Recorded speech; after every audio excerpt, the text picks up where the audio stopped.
Good morning, students. RPS Public School online classes.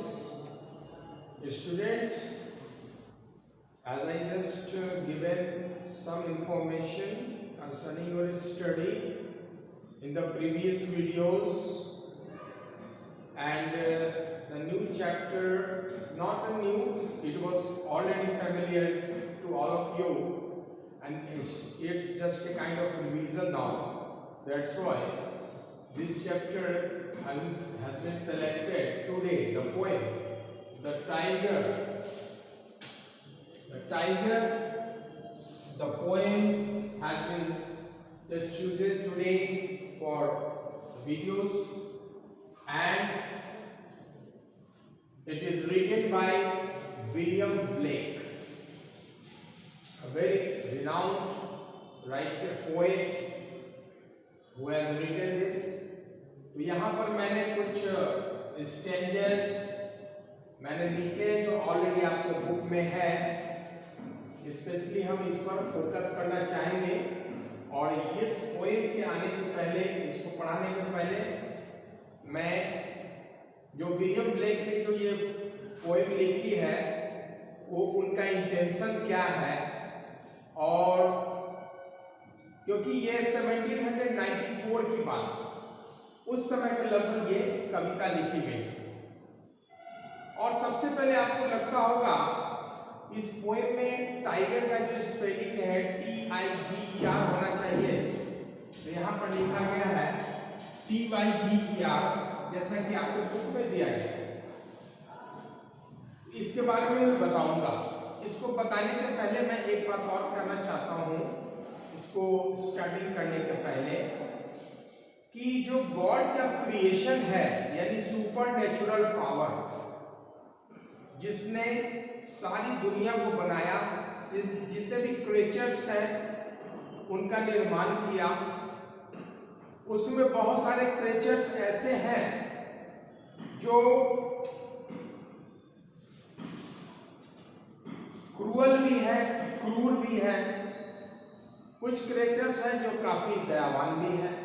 जैसे हम इंसानों में आप देखिए, हम इंसानों में बहुत सारे क्या है, बहुत सारे क्रूर होते हैं, बहुत क्रूअल होते हैं, नेचर के बहुत ही हार्ड होते हैं, किसी के प्रति हमारी कोई ऐसी दया वाली भावना नहीं होती है। वैसे भी हम लोग में वैसे व्यक्ति भी हैं, और कुछ ऐसे भी हैं बहुत सारे जो दया से भरे हुए हैं।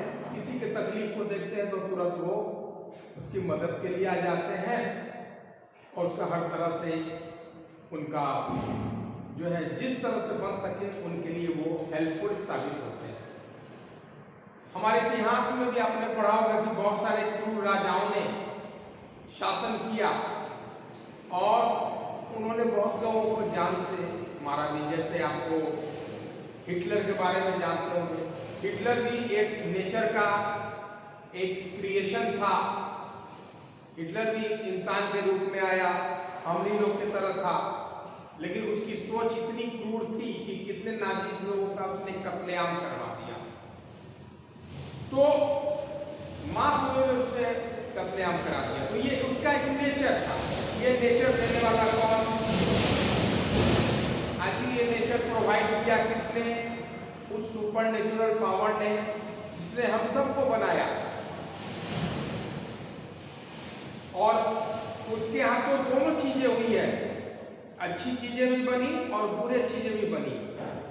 बुरे वस्तुओं ने, बुरे जो भी क्रिएचर्स ने एक दुनिया के लिए एक समस्या पैदा की, जबकि अच्छे लोगों ने अच्छाई साबित की दुनिया में। तो हमने ये सब इतिहास से देखा है। साथ ही अब हम यहाँ पर आएंगे विषय वस्तु पर। द टाइगर, स्पेलिंग जो TYGER दिया गया है, ये चूंकि 1794 के समय में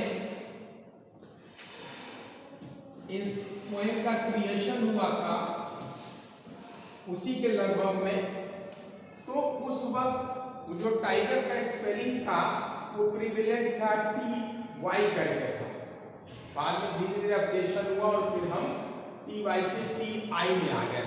ठीक है, तो इसलिए ये टाइगर ही है, जिसको हम लोग TIGER के नाम से आज हम जानते हैं।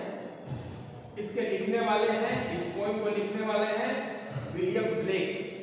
विलियम ब्लेक की ये कल्पना है, इस टाइगर को जो उन्होंने पोएम जो लिखा, ए काइंड ऑफ इमेजिनेशन, ये उनकी कल्पना है, उनके दिमाग में, जहन में आया कि गॉड ने जो टाइगर बनाया, तो उसके एक सिंबॉलिक रूप में टाइगर को लेते हुए, उसके नाम को लेते हुए, उसके बनावट किस तरह से बना, किस तरह का दिखता है, उसको कविता में लिखते हुए कवि ने गॉड के क्रिएशन के बारे में डिफाइन किया है। और वो किस तरह से डिफाइन किया है गॉड के क्रिएशन के बारे में, आप इस कविता में देखेंगे, जो कि ऑलरेडी आपके बुक में है। Tiger tiger burning bright in the forest of the night. ये बर्निंग ब्राइट वर्ड क्यों आया है? क्योंकि आप टाइगर को जब भी देखते होंगे तो उसमें आपको क्या नजर आता होगा? टाइगर का जो आप बॉडी देखते हैं तो उसमें क्या है? ब्लैक, आप बुक में भी देखे होंगे, ब्लैक स्पॉट है और चमकदार उसका स्किन है, येलो कलर का, तो एकदम ब्राइट चमकता हुआ उसका बॉडी होता है। और उस ग्लोइंग बॉडी में जब वो फॉरेस्ट में भी निकलता है रात में, तो उसके बॉडी चमकता रहता है, burning in the forest of the night, यानी रात के समय में भी जंगल में, क्योंकि उस समय, जिस समय ये कविता लिखी गई, ये तो निश्चित बात है कि उस समय काफी जनसंख्या कम रहा होगा, फॉरेस्ट एरिया बहुत ज्यादा रहा होगा, और हमें टाइगर से ज्यादा रूबरू भी होना पड़ता होगा, क्योंकि उस वक्त जंगल काफी था। आज हुआ डिफॉरेस्टेशन हुआ, कमी हो गई, वो अलग बात है, लेकिन उस समय काफी था। तो उस जंगल में वो जो टाइगर है, उसकी जो बनावट है, खाल का चमकता है, वो चमकता हुआ वो नाइट में वो दिखता है, in the forest of the night. What immortal hand और आई, ये जो इमॉर्टल है, ये जो आपका इमॉर्टल की बात आ रही है, हैंड और आई, ये कवि उस विधाता को, इमॉर्टल होता है अमरणशील, यानी जो कभी मरे नहीं, कभी डेथ नहीं करे, और जो कभी मरता नहीं है वो कौन होता है? गॉड को ही हम श्रेणी में डालते हैं। हम सभी जो है मॉर्टल हैं, हम सभी मरणशील हैं, जितने भी क्रिएचर गॉड ने बनाया सब मॉर्टल है, लेकिन गॉड खुद इमॉर्टल है, यानी वो कभी भी नहीं मरते हैं, वो सुपर नेचुरल पावर है। तो उन्हीं का हाथ रहा होगा, उन्हीं का हैंड है, या उन्हीं का जो है बनाया हुआ चीज है। यानी ये जो टाइगर का क्रिएशन है, विलियम ब्लेक ने कहा है, ये क्रिएशन उसी सुपर नेचुरल पावर का देन है। उन्होंने ही इसको बनाया, और कितना क्रूर बनाया, वेरी क्रूअल। कैसे? would frame the fearful symmetry, बनावट कैसा है? आखिर ये फ्रेम यानी बनाया, गॉड ने टाइगर को जो फ्रेम किया यानी बनावट बनाया, इस तरह का बनाया कि उसके अंदर सुंदरता, उसको देखने में भी काफी खूबसूरत बना दिया, लेकिन फियरफुल भी हो गया, डरावना भी है। क्यों डरावना है? क्योंकि जब बाद का फोटो हम देखेंगे तो बहुत सुंदर लगेगा देखने में, लेकिन अगर कोई टाइगर मेरे सामने आ जाता है तब क्या होगा? हमारी सांसें अटक जाएगी और हम उसके शिकार हो जाएंगे, क्योंकि गॉड ने उसको इस तरह का क्रिएशन यानी उसकी बनावट सुंदरता का देते हुए भी उसके अंदर बहुत ही भयानक क्रूर यानी उसके अंदर यानी ब्यूटीफुल भी है और फ्राइटनिंग भी है, मतलब डराने वाला भी है। यानी दिखने में सुंदर भी है लेकिन फ्राइटनिंग डराने वाला इसलिए कि वो हिंसक जानवर होता है, और जब वो हिंसा करता है तो बड़ी बेरहमी से करता है। वो किसी को नहीं समझता है, सामने वाले को इतना क्रूर ढंग से मार देता है। आप देखे होंगे डिस्कवरी में, आपने कभी कभी देखा होगा कि किस तरह से बाघ टाइगर जो है शिकार करता है हरिन का, डियर का, और कितनी बेरहमी से उसके गले को दबोच लेता है और वो छटपटाता रहता है जब तक उसका डेड बॉडी जो है डेड नहीं हो जाता है, उसके प्राण नहीं निकल जाते हैं। उसको बड़ी बेरहमी से गले को अपने जबड़े में दबाए रहता है, दबाए रहता है। तो ये सारी जो नेचर गॉड ने दिया, बड़ा गजब का क्रिएशन गॉड ने किया। ऐसा भाई क्यों किया? विलियम ब्लेक का भी सवाल गॉड से वो थोड़ा सा असमंजस में पड़ जाते हैं कि आखिर इस तरह का गॉड क्रिएशन करते क्यों है? इसका जवाब नहीं मिल पा रहा।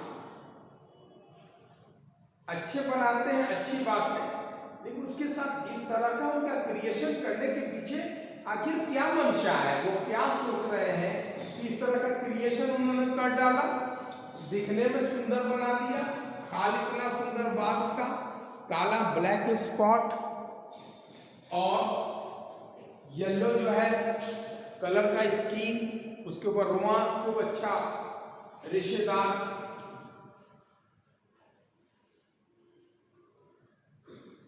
अब सेकेंड स्टेंजा में आइए, देखिए, in what distant deeps or skies burned the fire of thine eyes.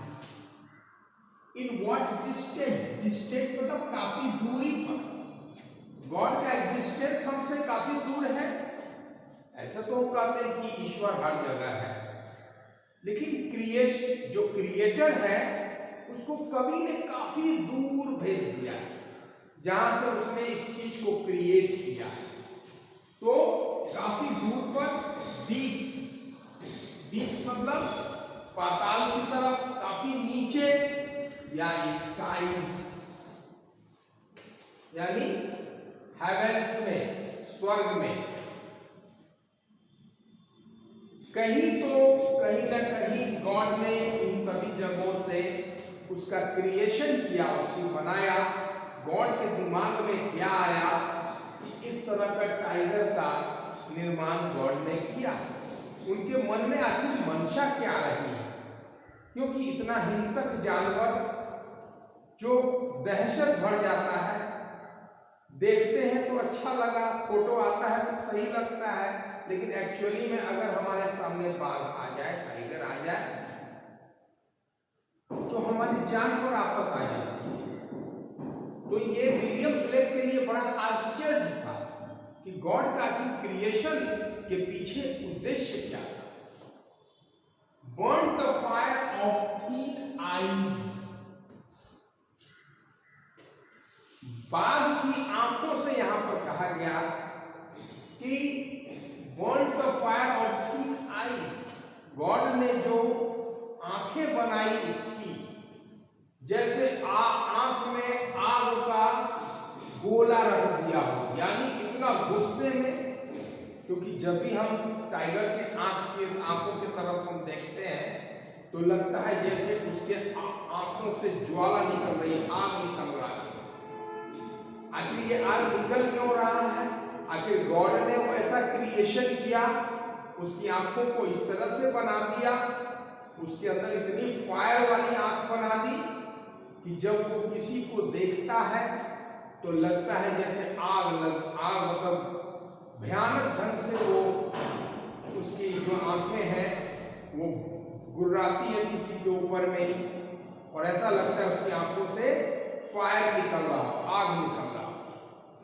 किसी की आंखों को हम देखते हैं तो लगता है कि वो दया से भरा हुआ है, वो देख रहा है, लेकिन इसकी आंखें जस्ट उसके ऑपोजिट है, यानी उसकी आंखों से क्रूरता झलकता है, क्रुएल्टी रहता है, एक फ्राइटनिंग वाली उसकी दृश्य नजर आने लगती है उसकी आंखों की तरफ देखने पर, क्योंकि लगता है कि अब वो हम पर अटैक कर देगा, और अटैक करेगा तो फिर हमें बचना मुश्किल हो जाएगा। On what wings dare he aspire? What the hand dare seize the fire? आखिर किस तरह के हाथों ने और विंग्स, विंग्स यहाँ गॉड से है, किस तरह से गॉड ने उड़ते हुए क्रम में या उसको किसी भी ढंग से उसके अपने हाथों से उस टाइगर का क्रिएशन किया जो एक दुनिया के लिए एक खतरनाक भी साबित हो गया। तो ये दो स्टैंडर्स जो है आप इसको फेयर कर लेंगे कॉपी में, ठीक है। और आपका जो HW होगा इससे कंसर्निंग आपको करना क्या, फिर आगे का दो स्टैंडर्स इसका है उसको मैं नेक्स्ट वीडियो में डिफाइन कर दूंगा। HW में आपका ये रहेगा कि इसको आप लोग फेयर कर लेंगे अपने नोटबुक में, और साथ ही इसके जो वोकैबुलरीज हैं उसको कुछ कनेक्शन करके उसमें आप लोग लिख लेंगे सर्च करके। और ये आपका होम असाइनमेंट होगा और ये भेजना भी कंपलसरी है ताकि आपका अटेंडेंस भी मेंटेन हो रहा है आप लोगों का वो हो सके। ठीक है बच्चों, नेक्स्ट वीडियो में फिर हम लोग मिलेंगे आपसे और कुछ स्टैंडर्स और इसके बचे हुए हैं उसको हम लोग कंक्लूडिंग पार्ट में डालेंगे। Okay, thanks, have a good day.